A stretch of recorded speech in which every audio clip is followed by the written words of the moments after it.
Welcome back to Pikmin 2. In the last episode, we continued through the Cavern of Chaos and did sublevels 2 through 6, and in this episode we're gonna hopefully finish it. I already kind of what's the word I'm looking for? I actually don't know, but anyway, he's down. That guy's in a really bad spot because I think he can actually eat Pikmin through the gate. So we're just gonna ignore him. And then come this way. The reason being, it looks like it loops around, so hope for the best. Looks like we'll need this kind of squad. Purple and white. Ironically, the two types unique to this game. Bringing up the interesting point that Pikmin 3 doesn't actually have purple Pikmin or white Pikmin in the main story, only in challenge mode. I don't know why they didn't include them in story mode, probably because they didn't want to have 7 types of Pikmin to work with. The end of Pikmin 1 actually alludes to a lot more types of Pikmin that have never been seen, so sequel potential. I really don't think Pikmin 4 is going to happen though, because, well, honestly, Pikmin 2 and 3 didn't exactly break records, so knowing Nintendo, they probably aren't, which is kind of sad. I'd like another Pikmin, because these are actually really good games, but I just don't think it's too likely. Not sure if these guys can get you through the wall, but not gonna risk it. This is why it's good to have backup sprays, because stuff like this can happen. And you can do that, just to be on the safe side. It should just go and attack it immediately. Except 2, apparently. Yeah, that could have been bad. It has a pretty long reach, so it's a good thing we did it that way. Again, I'm not entirely sure if it actually works like I remember, but just to be on the safe side. So yet again, we need the purples and whites. Now the main color Pikmin can just stay behind and relax for once. I do like how these layer areas do require like every type of Pikmin, because that is something that the early part of the game does struggle with, basically only needing certain types of Pikmin. Specifically, you can kind of tank your way through with purple Pikmin, but there are a lot more hazards now.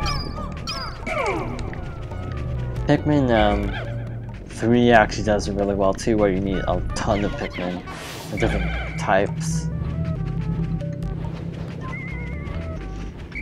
Pikmin 1's like final area, I think that's a problem because the final areas in Pikmin 1 had this as a huge glaring flaw, where you basically, in the second to last area in the game, you basically only use blue Pikmin the entire time. You use yellow Pikmin briefly, but then the entire rest of the area you can easily complete with just blue Pikmin. So the types of Pikmin, a lot of the Pikmin get kind of neglected. One should be able to weigh it down, I hope. Now I can attack it. These guys again can't kill Pikmin, but it'd be nice to go in with like all flowers for the last several floors. But the fact that a couple are right next to each other will make it really hard to do this. Thankfully, these guys actually follow you pretty consistently. Like some enemies, well, and of course now that I say that. But yeah, like you can kind of get it to follow you to some extent better than other enemies. So you can use that to your advantage. The puffy blowhogs are actually a lot stronger than the withering blowhogs. That one has a treasure, apparently.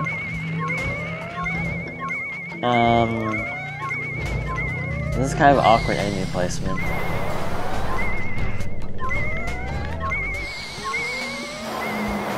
I might try to ground both, actually.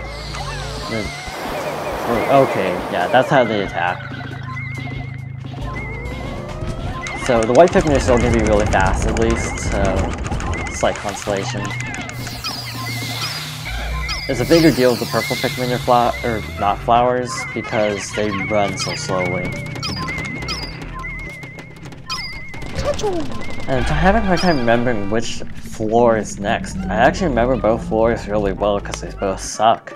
But I honestly don't remember which one comes next. So I'm kind of afraid. Kind of worried that it'll be something really cruel. So maybe Pikmin can help out in this project. Except that one is rebelling. Get on there. I think there are only 2 treasures, so that's it for this area. I think there is nectar in the next floor. If not, we can kind of force it. Just because there are plenty of enemies that can be petrified, so... And enemies that it's recommended to petrify, so... Next floor, we'll be able to get all the Pikmin back up to flowers, hopefully.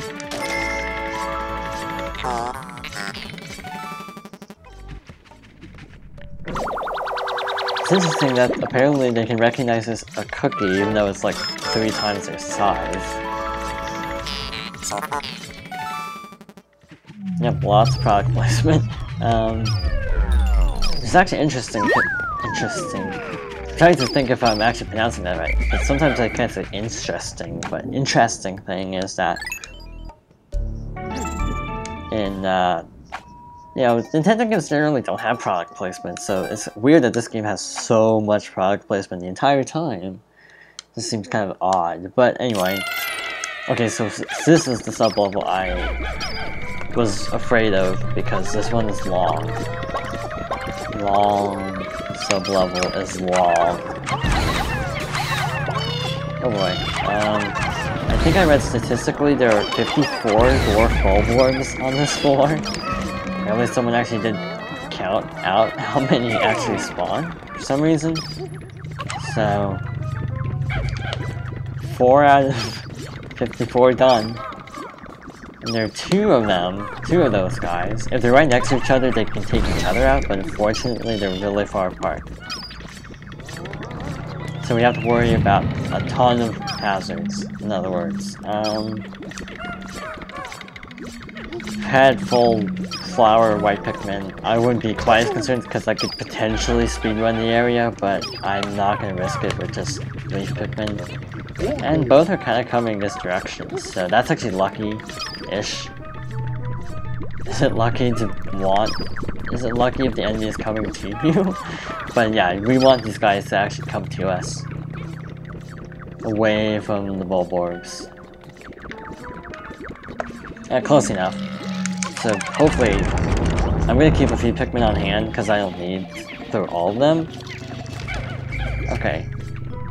Because sometimes these guys, sometimes the enemies can actually attack you as your Pikmin are like recovering from a fight. So you, okay, that guy's moving through the same path, so that's convenient for us at least.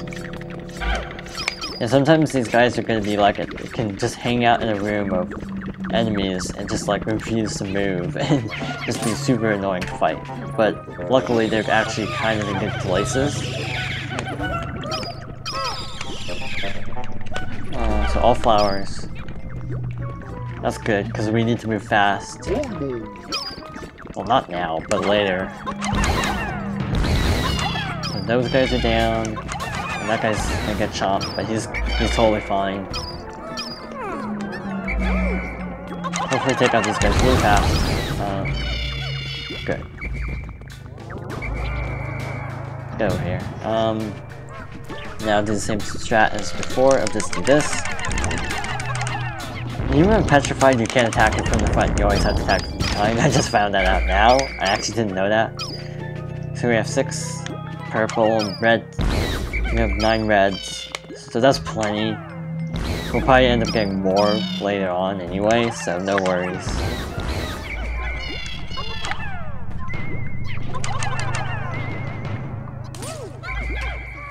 I was kind of hoping that would be a purple, just for the irony of just saying that we'd get more soon.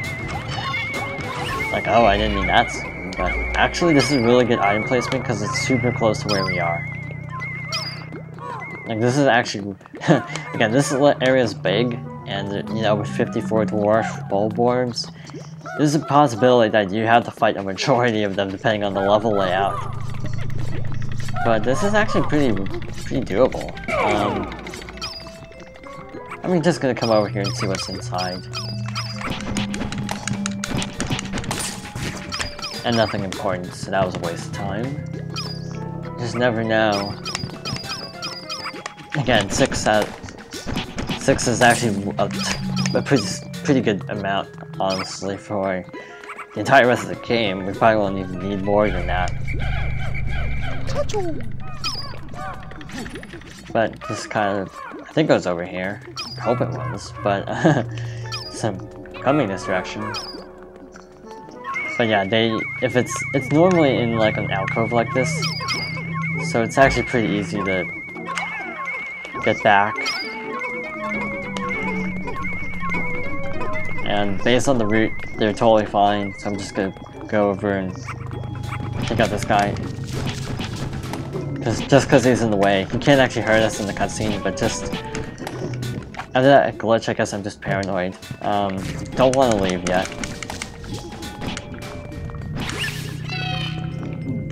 Should be back, right? Wow, they really were back. Yeah, this is why you want a lot of white Pikmin. Actually, for some of these levels, you might want to take more white Pikmin and maybe fewer yellows, just because you don't need them very much. Like from now on, you mostly need yellows just periodically, just to destroy electrical gates and stuff, but and the final boss, you basically need yellow Pikmin, or else. Which actually makes yellow Pikmin kind of the MVPs of this game, even though they kind of are useless otherwise. Yeah, they got rid of the bomb rock thing, but really, I think their electric powers are actually better. Gives them more uses. They still have to tear down gates, essentially, but just different types of gates in Pikmin 1. Okay, so depending on how the treasures are laid out, this floor is another one that can be really difficult. This is a decent pattern, actually. Just hope these guys can hurry. Yeah, we're good. Sometimes treasures can be in the water, which is bad, because the blue Pikmin don't necessarily have the same speed, and thus it's kind of riskier carrying treasure back with blue Pikmin and from the water because they might not make it in time. So, I think the bomb destroyed the poison, but anyway. Not gonna make that cycle. I'm gonna try. Now it should be fine. Again, these guys kind of react more to captains, I think, than Pikmin, so... Oh, actually, this was a good floor because we didn't actually have to fight anything. Like, literally, we didn't fight a single enemy. Sometimes you have to fight everything depending on how the room is laid out, so that was actually really good.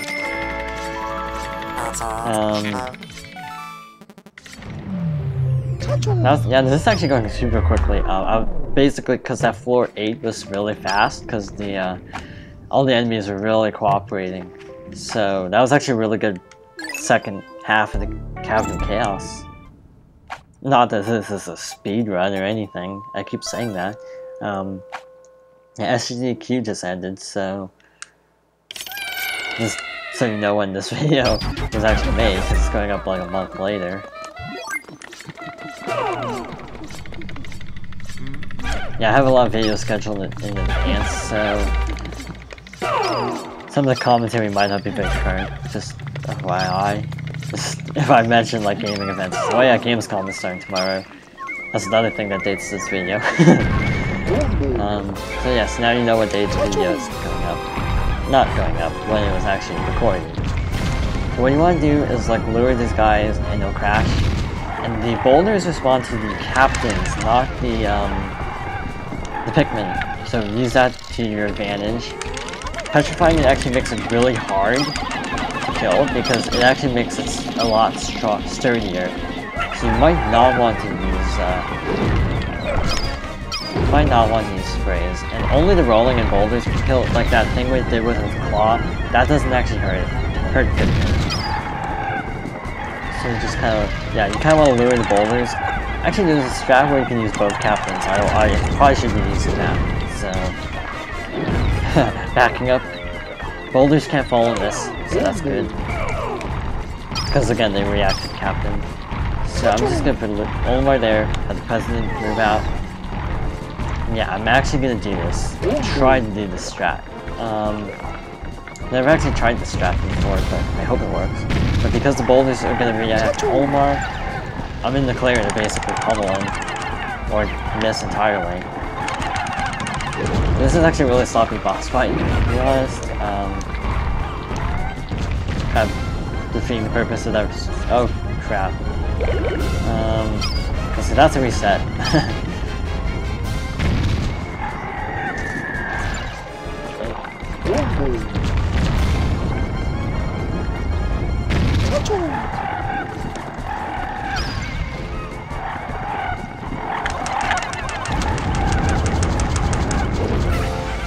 Yeah, so that's kind of how the fight is supposed to go. It's just basically the same thing over and over again, kind of a rinse and repeat kind of boss fight. So I just skipped to the end. Basically, just lure it into a wall with one captain, then rush in with the others, and attack from the side, not the front or the back, from the side. And it should be a really short boss fight. It's actually hilarious that it took 3 attempts to do a deathless run. I mean, seriously, this boss is not that hard. I don't even know why it took that long. But anyway, it's done. Yeah, possibly the creepiest treasure in the game. Oh yeah, that's also why I said it's good to have flower Pikmin, because yeah, if you try to do the one captain method, it's very easy to lose Pikmin in that fight. Because it's rolling. Sometimes leaf Pikmin can't outrun it. So if you have leaf Pikmin, yeah, I recommend doing it with 2 captains instead. Apparently they had to censor this in the American version. It was apparently 666. Just a little fun fact. Instead of 670. Bringing up the question of how they know about that on Haku tape, but that's Nintendo logic, I guess. But anyway, that's the Cabinet of Chaos. That was actually a super disappointing run because the rest of the dungeon actually went, not dungeon, an area went really smoothly. To have it just all fall apart right there was kind of depressing. So the question is, do we just tackle the rest of the Wistful Wild in one day? Because we could. I mean, they aren't limiting you at this point in the game. You can just go wherever you want. But if you save Louie, then it's kind of anticlimactic again, so how much time do I have left? Part of me is torn between doing the Hole of Heroes, which is that wasn't the map button. I think I picked one. It's this one. But that's a super long one. Dream Den is a little shorter, but it's also the recommended final area, because the boss is like really hard. So I think I'll just do the Hole of Heroes and then return to the Perplexing Pool. Just again, so you know all the cannon beetles and stuff don't respawn also.